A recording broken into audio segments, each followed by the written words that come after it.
Saviez-vous que nous sommes la somme des 5 personnes que nous côtoyons le plus? Oui.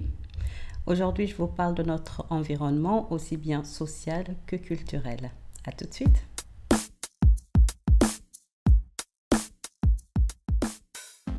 Bonjour, je suis Mariama Diallo. J'aide les femmes qui souhaitent devenir entrepreneurs ou tout simplement à changer de vie, à se lancer. Concrètement, je les aide à travailler sur la partie immergée de l'iceberg, celle que seules elles voient ou ressentent, à savoir les doutes, les peurs, la démotivation, etc. Je leur fournis des outils afin de développer un esprit plus positif, de garder leur motivation, mais aussi pour s'organiser et devenir plus productive sans se tuer à la tâche. Alors, en introduction, je vous parlais de cette expression assez célèbre de Jim Rohn, qui était un coach et conférencier très célèbre, qui dit que nous sommes la somme des 5 personnes que nous côtoyons le plus. En gros, ça veut dire que si vous prenez les 5 personnes avec qui vous passez le plus de temps, avec qui vous partagez le plus, à qui vous vous confiez, et que vous leur mettez à chacun une note sur 10, quand vous ferez la somme de ces notes, que vous les divisez par 5, ça vous donnera en fait votre résultat pour savoir votre niveau de bien-être et votre niveau d'énergie. Je ne vais pas rentrer dans les détails de ça parce que j'en parle dans un de mes articles, l'article qui arrive mardi prochain, donc vous pouvez le lire.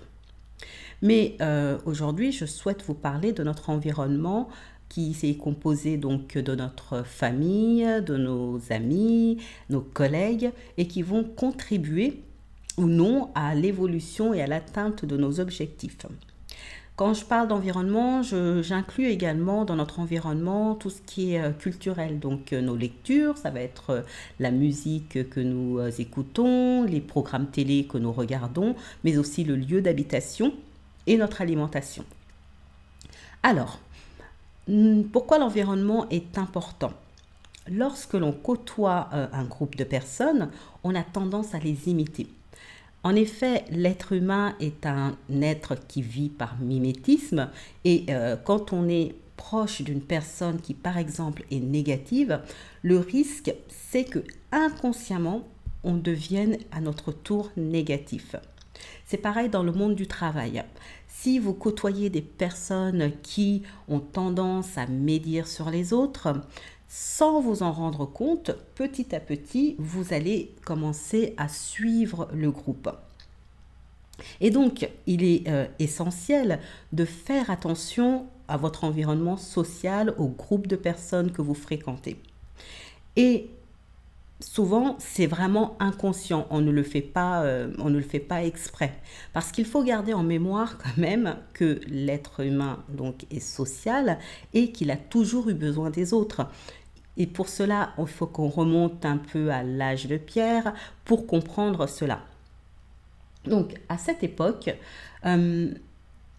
être comme tout le monde était vraiment vital. La différence équivalait en fait à la mort, parce que pour survivre, vous ne pouviez pas survivre seul. Et malgré l'évolution, le cerveau a gardé cela en mémoire. Donc l'effet de groupe a une grande influence sur nous. Je me souviens que j'ai fait une mission qui devait durer à peu près 6 mois. Et je suis arrivée donc dans cette entreprise où l'environnement était assez négatif dans le sens où mes collègues, les personnes avec qui je travaillais étaient vraiment très sympas, mais l'ambiance était au plus bas. Donc ce qui faisait que tout le monde déprimait et également parlait sur les autres. Donc moi j'arrive avec ma bonne humeur, j'essaye de remonter un peu tout ça, mais je n'y arrive pas. Et petit à petit, sans m'en rendre compte, j'ai commencé à devenir une personne qui se plaignait tout le temps, à râler pour un oui ou pour un non, et également à parler sur les autres. Et quand je me suis rendu compte de cela, j'ai préféré arrêter la mission parce que j'étais en train de devenir une personne qui n'était pas moi. Mais vous voyez que c'était vraiment inconscient. Donc, faites attention aux personnes que vous côtoyez. Si, par exemple, vous souhaitez vous lancer dans l'entrepreneuriat, mais que vous êtes toujours salarié et que vous êtes entouré de personnes qui aiment la sécurité du CDI, de travailler en entreprise et qui s'épanouissent dans cet environnement, ces personnes-là auront tendance à vous dire que c'est dangereux de se lancer. Et ça, c'est inconscient. Elles le feront en étant de bonne foi. Donc, il faudrait plutôt aller vers des personnes qui sont déjà lancées pour que ces personnes-là vous motivent. N'oubliez pas que notre entourage influe à peu près 95% sur nos décisions. Il y a aussi notre environnement culturel. Si vous écoutez de la musique qui est triste et que vous êtes dans un état un petit peu mélancolique, votre état va continuer à rester mélancolique. Dans ces cas-là, essayez plutôt d'écouter une musique qui vous donne de la pêche, qui vous motive, etc. C'est ce que je fais, par exemple, quand je vais à un entretien, quand j'ai un rendez-vous ou quand je vais faire une vidéo.